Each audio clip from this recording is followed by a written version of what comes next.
안녕하세요.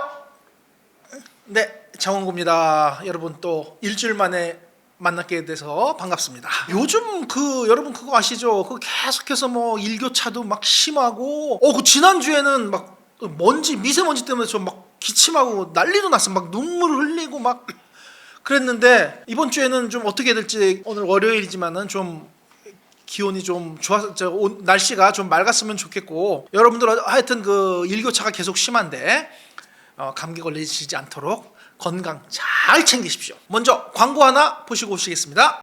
여러분, 100년 된 산삼 드셔보셨나요? 지금부터 놀라운 이야기 들려드릴게요.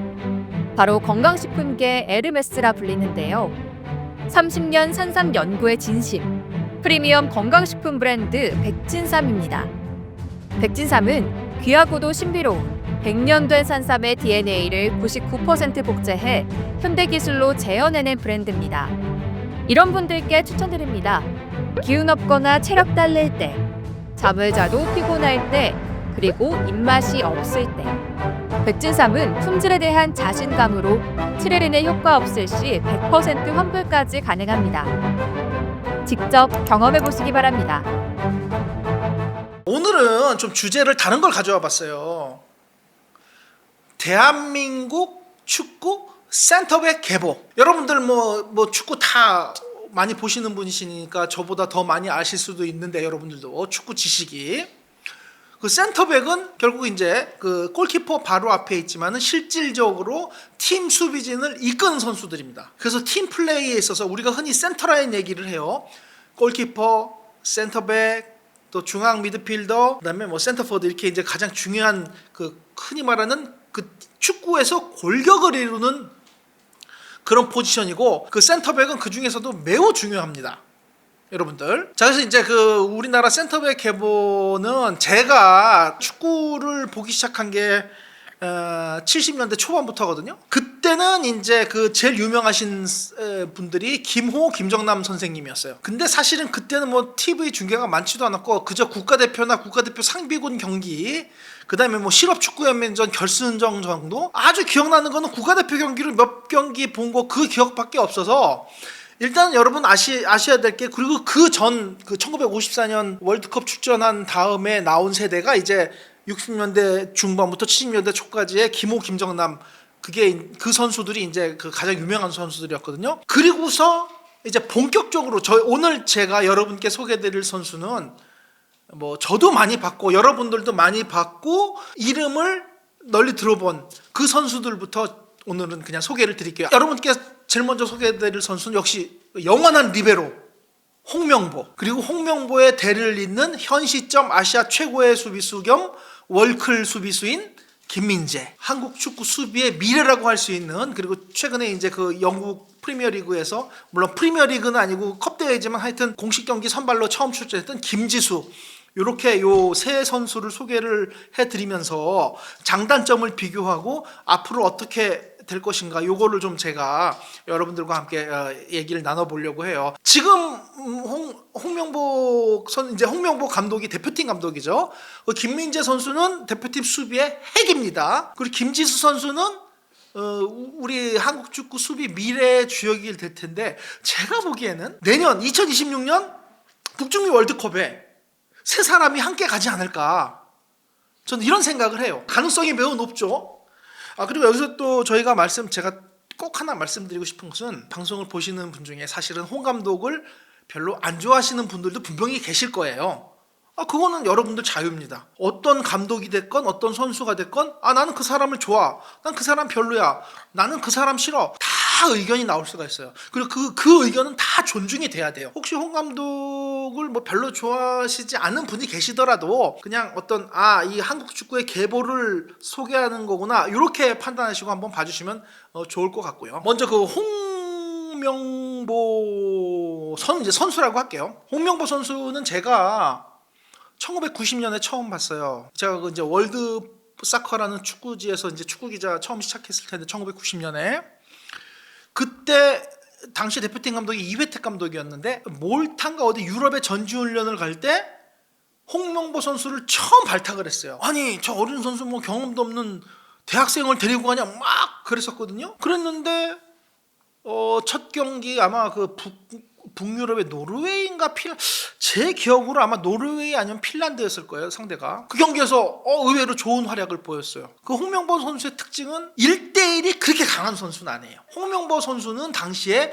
마킹은 좀 별로 그렇게 강한 선수가 아니었어요. 그런데 볼을 가진 선수와의 1대1에서 상대의 볼을 잘 뺐었어요. 그리고 특히 가장 중요한 거, 시야가 굉장히 넓어가지고 상대의 패스 길을 잘 잘랐어요. 미리 예측하는 수비, 워낙 그 지능이 뛰어나가지고 상대의 그 패스 길을 아주 잘 자르고 들어간 게 그 홍명보 선수의 가장 특징이었어요. 앞선 수비, 그다음에 수비 리딩 능력, 이런 게 좋았습니다. 80년대 중후반부터 90년대 중후반까지 리베로, 그러니까 스위퍼와 투스토퍼 시스템을 많이 사용을 했어요, 전 세계적으로. 그때는 그 옵사이드 룰이 수비 측에 유리했어요. 최후방 두 번째 수비수와 공격수가 동일선상일 때는 그때는 옵사이드였어요. 그게 나중에 94년 미국 월드컵부터 공격 측에 유리하게 바뀌었거든요. 그러니까 93년까지는 수비가 유리했어요, 옵사이드 룰이.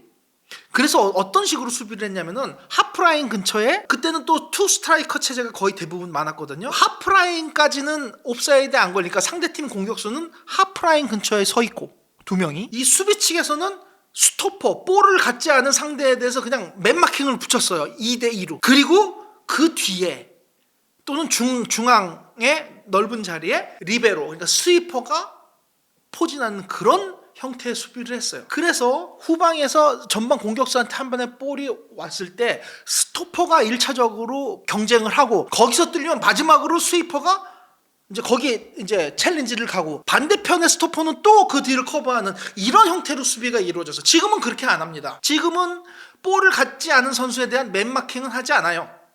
하는 경우는 간접 프리킥이나 코너킥 때, 그때는 맨마킹을 하죠. 뭐 맨마킹 할 수도 있고 존을 쓸 수도 있지만, 마킹을 할 때 맨마킹을 존 디펜스와 섞어서 할 때 그때 맨마킹을 하는 거지. 인플레이 상황에서 그러니까 우리 팀이 공격을 하고 있는 상황에서 하프라인까지 갔을 때 상대 팀 공격수들이 하프라인에 서 있을 때 거기서 맨마킹을 하지 않는다는 거야. 근데 그때는 홍명보 선수가 선수로 활약을 할 때는 맨마킹의 줄을 이뤘고, 뒤쪽에서 리베로가 서포트를 하는 전형적인 그런 스타일의 수비를 많이 했어요. 물론 상대 공격수가 3명이면 스토퍼가 3명을 놓고 또 스위퍼를 놓거나, 아니면 중앙 공격수에만 스토퍼를 놓고 좌우 풀백은 좀 떨어져서 존 디펜스를 섞어 쓴 뭐 이런 형태로 했지만은, 뒤에 스위퍼가 쳐지는 거는 대부분의 국가에서 많이 사용을 했어요. 뭐 독일, 아르헨티나, 브라질 다 그런 전술을 사용을 했습니다. 그래서 홍명보 선수는 그때 정말 머리가 영리해요. 그리고 판단력이 아주 빨라요. 그래서 우리 동료 스토퍼가 상대 스트라이크가 뚫렸을 때 그 가는 타이밍, 그 다음에 스피드 조절, 그리고 어느 방향으로 갈지, 어떻게 커버를 할지, 그런 걸 머리를 생각하면서 정확한 위치에서 클리어링을 많이 해준 선수가 홍명보 선수였어요. 여러분들 지금 축구 보시는 분들은 그때 축구하고는 많이 다릅니다. 제가 말씀드렸죠, 옵사이드 룰의 변화가 많은 변화를 일으켰어요. 그리고 그 94년 미국 월드컵 때 옵사이드 룰이 변하면서 스위퍼가 더 앞으로 전진하는 그런 전술이 이제 그 94년 미국 월드컵하고 98년 프랑스 월드컵 때는 스위퍼가 좀 더 앞에 가서, 그러니까 스토퍼 앞에 가서 포진을 하는 그런 전술이 또 나왔어요. 그게 나중에 이제 2002년, 2006년에 이제 흔히 말하는 뭐 더블 볼란치라고 하죠. 2명의 수비형 미드필더, 이제 1명의 스위퍼형 미드필더가 있다가 또 그게 2명으로 늘어나고, 그러니까 이제 시대에 따라 전술은 바뀌는 거예요. 그래서 홍명보 감독이 선수로 전성기 때 뛸 때는 그런 전술을 사용했고, 홍명보는 거기에 최적화된 선수였다. 그러나 사실 몸싸움이 그렇게 강하진 않아요. 홍명보의 최대 강점은 공격 가담이에요. 이 선수가 리베로라는 게 이탈리아 말로 자유인이라는 뜻이, 자유롭게 올라갔다 내려갔다 하는 뜻인데, 영어로는 이제 스위퍼, 그냥 쓸어버리는 선수, 이탈리아에서는 리베로, 뭐 똑같은 뜻이에요. 공격 가담이 아주 능했습니다. 특히 좋았던 게 상대의 패스 길을 잘라서 바로 역습으로 나가면서 치고 들어가거나 아니면 끊자마자 롱볼을 또 한 번 날려주는데, 그게 그렇게 기가 막히게 들어갔어요. 양발을 다 사용을 할 수 있었고, 특히 박스 외곽에서 중거리 슈팅이 매우 위력적이었습니다. 제가 보건대 한국 축구 역사상 가장 강력한 면이 하나 있어요. 뭐냐? 카리스마. 이 선수의 카리스마는 어마어마합니다. 선수들을 북돋으면서 파이팅을 일으키는 이런 능력이 대단해요. 그래서 사실은 그 홍명보 지금 홍명보 감독이죠. 홍명보 감독이 감독으로서 뭐 전술가의 면모보다는 매니저의 면모가 더 아주 돋보이는 그런 감독이 됐죠. 그래서 하여튼 홍명보의 장점은 그런 겁니다. 예측 수비, 수비 리드, 커버 플레이, 클리어링, 상대의 패스 커팅 및 역습, 요런 쪽에 특화된 선수다. 그러나 1대1이나 어떤 마킹 쪽은 조금 살짝 좀 부족했던 선수인데, 그럼에도 불구하고 홍명보 선수가 활약하던 시절에는 그 선수는 아시아 최고의 수비수였다. 이건 부정할 수가 없습니다. 근데 만약에 그 사람이 1980년대 태어났다 그랬을 때 유럽을 갈 수 있었을 것이냐? 뭐 이건 가정법이에요. 가정법. 저는 홍명보 선수가 한 10년 뒤에 늦춰서 만약에 선수 생활했다면 저는 유럽을 갔을 거라고 봅니다. 그때 그리고 실제 분데스리가의 중위권 팀이나 뭐 몇몇 팀에서 오퍼가 있었던 것도 사실입니다. 그러니까 홍명보 선수가 전성기로 뛰었던 1990년대에 어떤 외국에 보내는 그런 문화도 없었고, 나중에 이제 뭐 일본의 가시아 레이솔, 그다음에 선수 말년에 미국의 LA 갤럭시에서 선수 생활을 끝내고 은퇴를 했지만은, 저는 그 선수가 전성기 때 만약에 오퍼를 받아서 갔으면은 뭐 충분히 크게 성공까지는 뭐 장담 못하지만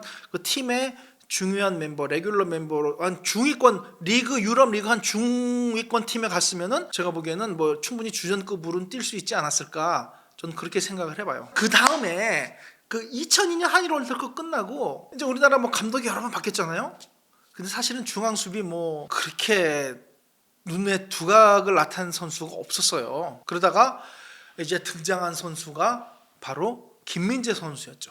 김민재 선수는 한국수자원공사라는 그 실업팀에서 선수 생활을 시작을 했고, 사실은 뭐 그 선수가 이제 기량이 급성장하기 시작한 건 이제 전북 현대에서부터 기량이 성장을 했고, 나중에 페네르바체, 나폴리, 그리고 이제 바이에른 뮌헨, 이렇게 거의 뭐 1년 단위로 건너뛰면서 점점 더 큰 팀으로 갔거든요. 저는 그렇게 생각을 해요. 이 선수가 적응력이 대단히 좋다. 외국을 가가지고 그 리그에 적응하는 것도 그렇고 팀에 적응하는 것도 여러분들 결국 쉬운 게 아니에요. 매년 팀을 바꾸면서 최고의 기량을 발휘하고 결국은 바이에른 뮌헨으로 갔잖아요.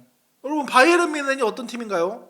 레바민이라고 하잖아요. 전 세계에 정말 무수히 많은 클럽 팀들이 있지만 레알 마드리드, 바르셀로나, 그리고 바이에른 뮌헨은 그 팀 오브 더 팀이에요. 정말 유럽 최고 수준의 팀에 바이에른 뮌헨 가서 지금 잘하고 있습니다. 여러분들 그 바이에른 뮌헨에 사실 첫 시즌에 뭐 부진했다 얘기를 하는데, 그거는 전반기하고 후반기를 전 나눠야 된다고 생각을 해요. 지난 시즌 전반기에 굉장히 잘했죠. 그러다가 이제 꺾어지기 시작한 게 아시안컵으로 한 달 빠지면서 에릭 다이어가 들어가고, 그러면서 이제 감독과 조금 트러블이 생기면서 좀 기용 횟수가 적어지고, 그러다가 뭐 좀 자신감이 떨어져서 실수가 나오면서 엄청나게 비판을 받았잖아요. 여러분들 이렇게 생각하시면 돼요. 자, 우리는 대한민국 국민이라서 당연히 김민재 선수한테 향해서 팔을 안으로 굽죠. 당연합니다. 바이에른 뮌헨 감독 입장에서는 어떻죠? 승리가 절실한 거예요. 그때 당시 아시안컵 이후에 김민재가 체력도 좀 소진이 돼 있는 상태에다가 또 동료들과 호흡도 이제 안 맞은 지 한 달이 됐고, 에릭 다이어가 잘하다 보니까 다이어를 기용을 하다 보고, 또 김민재가 거기서 조금 의기소침하고 자신 잃다 보니까 뭐 실수도 나오고, 그러다 보면 어떡해요? 감독은 당연히 다이어를 쓸 수밖에 없는 거예요. 그 감독의 선택을 우리는 비판할 수 없어요. 왜냐면 김민재가 아시안컵을 갔다 온 다음에도 계속 잘했으면은 그런 일이 없죠. 여러분들이 감독이라도 마찬가지일 거예요. 무조건 이겨야 되니까. 저희 한국 팬의 입장에서는 그게 아쉽지만 그랬는데, 올 시즌에 다시 잘하고 있어요. 감독하고 지금 궁합이 아주 잘 맞아가지고 다시 유럽 탑 클래스 수비수로 연일 칭찬을 받고 있지 않습니까? 나폴리 시절의 퍼포먼스, 그리고 지난 시즌 전반기 이상의 퍼포먼스를 올 시즌에 보여주고 있습니다. 전 정말 다행이라고 생각을 해요. 지금 김민재 선수가 1996년생이니까 11월생이니까 몇 살입니까? 지금 만 28, 한국 나이로 29이에요. 내년 월드컵, 그리고 그 다음에 아시안컵까지는 최소한 대한민국 수비진의 그 중앙 수비지만 한 33, 4까지는 충분히 잘 뛸 수 있거든요. 저는 그래서 일단은 2년 후에 아시안컵까지는 무조건 가지만 잘하면 2030 월드컵까지도 한번 바라볼 수 있지 않을까. 근데 그 전에 뭐 체력이 떨어지던가 갑자기 기량이 하향 곡선을 그리면 못 가겠지만 저는 김민재 선수가 30년까지 갔으면 바라는 사람입니다. 이건 저의 희망사항인데 어쨌든 최소한 27년 아시안컵까지는 무조건 간다. 그리고 대한민국 수준의 주축을 이룰 것이다. 이건 저는 확실합니다. 여러분들 뭐 김민재 선수에 대한 그 김민재 선수의 수비 능력은 뭐 유튜브를 시청하신 여러분들이 더 저보다 더 잘 알 수도 있어요. 뻔히 알잖아요. 뭐 저도 많이 봤으니까 경기를. 190cm의 큰 좋은 체격에 폭발적인 스피드 있죠. 몸싸움, 몸빵 하면은 그 유럽 공격수들도 다 나가 떨어지잖아요. 그러니까 아까 말씀드렸던 홍명보 선수하고는 조금 다른 스타일의 수비수예요. 이 선수는 마킹 1대1 굉장히 강합니다. 이 부분에 있어서는 홍명보보다 한 수 위에요. 맨 처음에 한국수자항공사나 전북현대만까지 있을 때만 해도 수비 리딩이나 이런 데서는 조금 아쉬움이 있었는데 유럽의 명문팀들을 거치면서 굉장히 이 축구에 눈을 많이 뜨게 됐어요. 동료 미드필드진을 뚫고 들어오는 상대 공격수들에 대해서 나가서 막는 거 또는 백하는 거, 커버 플레이 가는 거, 그리고 특히 공중전, 모든 면에서 김민재 선수는 그 현 시점에서 아시아 역대 최고의 수비수이고, 욕심을 부리면 탑5, 그래도 아무리 못해도 세계 10대 센터백 안에 무조건 들고, 한국 팬으로서 좀 팔이 안으로 굽는다면 저는 탑5 센터백까지로도 저는 보거든요. 올 시즌 한번 그 김민재 선수 기록을 한번 볼까요? 보시면은 나폴리에서의 성적, 그리고 바이에른 뮌헨에서의 2년, 그 지난 시즌 챔피언스 리그 맨 오른쪽에 레이팅 한번 보세요. 빨간색 글씨 그 평점. 일단 7점, 시즌 평점 7점이 넘어가면은 우수한 거고 7.2점이 넘으면 매우 우수한 거예요. 지난 시즌 챔피언스 리그에서 조금 부진했고 나머지는 뭐 나폴리에서의 세리에아와 챔피언스, 그리고 바이에른에서의 분데스리가와 챔피언스 다 레이팅이 7점이 넘어갔습니다. 올 시즌 분데스리가 17경기 1469분을 뛰면서 경기 평균 3.2회의 공중전 승리를 보여주고 있고요. 맨 오브 더 매치로도 한번 선정이 됐습니다. 자, 올해 바이에른 뮌헨 한번 그 경기 출전 여러분 한번 보세요. 가운데 빨간색 케인, 키미히, 김민재 이렇게 제가 빨간 표시해놨죠. 키미히하고 김민재가 분데스리가 17경기 출전을 했어요. 그리고 해리 케인이 16경기. 이 세 선수가 아까 제가 말씀드린 거 기억나시죠? 팀이 강하려면 센터라인이 강해야 된다. 바이에른 뮌헨 올 시즌 센터라인이 정말 좋아요. 보세요. 김민재, 그리고 우파메카노 16경기, 키미히, 그리고 해리 케인, 그리고 중앙 공격형 미드필더 자말 무시알라, 그리고 뭐 골키퍼 노현은 뭐 말할 것도 없고, 이 중앙 센터 라인이 굉장히 좋습니다. 저 표만 보더라도 올해 김민재 선수가 얼마나 이 바이에른 뮌헨 코칭 스태프의 그 신뢰를 듬뿍 받고 있는지 알 수 있죠. 자, 이제 홍명보와 김민재를 소개해 드렸죠. 그럼 이제 김지수 선수 소개를 할 차례예요. 김지수 선수 2004년생입니다. 한국 나이로 21살, 만으로 치면 생일 안 지냈으니까 20살. 192cm에 84kg. 하드웨어가 끝내줍니다.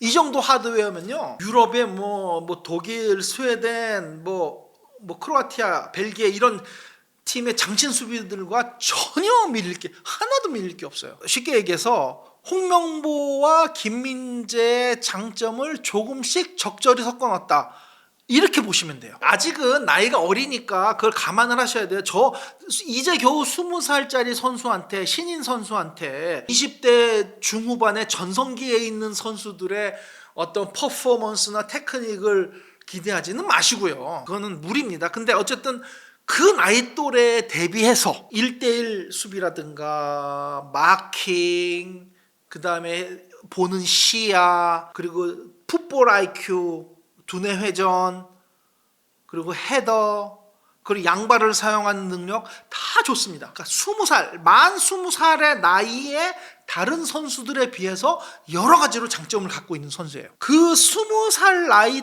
때에 그러니까 20살 때 홍명보는 대학생이었죠. 그리고 20살 때 김민재는 한국수자원공사에서 막 뛰기 시작하던 선수였어요. 한국수자원공사 뛰다가 뭐 전북현대로 가는 그 시기였어요. 20살이. 김지수 선수는 만 20살에 프리미어리그에 진출했어요. 브렌트포드, 비록 뭐 좀 팀 레벨이 떨어지지만 그리고 아직은 뭐 이렇게 뭐 1군 경기에서 뛴 경우는 거의 없었고 지난번에 FA컵 64강전 폴리머스 아가일 경기 그때 이제 선발로 뛰어가지고 그때 아마 우리나라 언론에서 난리 났었죠. EPL에서도 이제 우리 선수가 뛰는구나.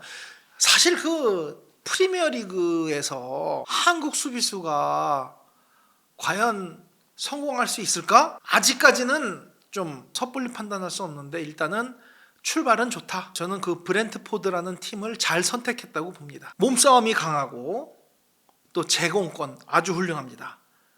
그리고 시야도 넓고 대인 방어, 지역 방어, 대인 방어의 어떤 그 개인적인 기술, 그다음에 지역 방어와 팀 디펜스 이런 쪽에서도 점점 기량 발전이 눈에 띄는 선수예요. 지금 현재 대표팀 센터백이 김민재하고 뭐 정승현도 있고 아마 김민재하고 조유민이 선발 센터백 콤비로 나설 게 예상되는데 거기에 이제 정승현 그리고 잘하면 김지수 선수가 들어갈 수도 있어요.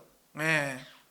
아무튼 홍명보 감독은 본인이 현역 시절에 아시아 최고의 중앙 수비수였기 때문에 센터백을 보는 눈은 당연히 남다를 수밖에 없습니다. 네, 잘 볼 것 같고요. 어쨌든 뭐 김지수 선수가 당장 뭐 우리 대표팀에서 또는 브렌트포드에서 뭐 주전으로 뛴다. 이건 매우 어렵지만 시간이 아직 많아요. 뭐 브렌트포드에서 레벨이 떨어지는 경기, 프리미어리그 말고 다른 경기들 컵대회 같은데 뭐 이런 데서 계속해서 조금씩 아니면은 프리미어리그에서 뭐 후반 뭐 60분, 70분 이후에 교체 멤버로 잠깐씩 투입된다든가 이런 식으로 하고 2군 경기에 뛰고 이런 식으로 하면서 뭐 1, 2년 충분히 그 경험을 쌓으면은 제가 보기에는 뭐 2년 안에 브렌포드라면은 2년 안에 이제 그 선발 혹은 중요한 교체 멤버로 이제 기용이 될 수 있지 않을까 저는 이렇게 희망적인 관측을 해봅니다. 그래서 이 홍명보 감독, 김민재, 김지수가 내년 북중미 월드컵에 참가하는 거 요거 한번 기대를 해보셔도 좋을 것 같습니다. 자, 그래서 오늘은 우리 한국 대표팀의 그 센터백 계보 홍명보, 김민재 그리고 미래의 주역인 김지수 선수까지 알아보는 시간을 가졌습니다. 자, 그러면은 저는 또 다음 주에 여러분을 찾아뵙겠습니다. 감사합니다.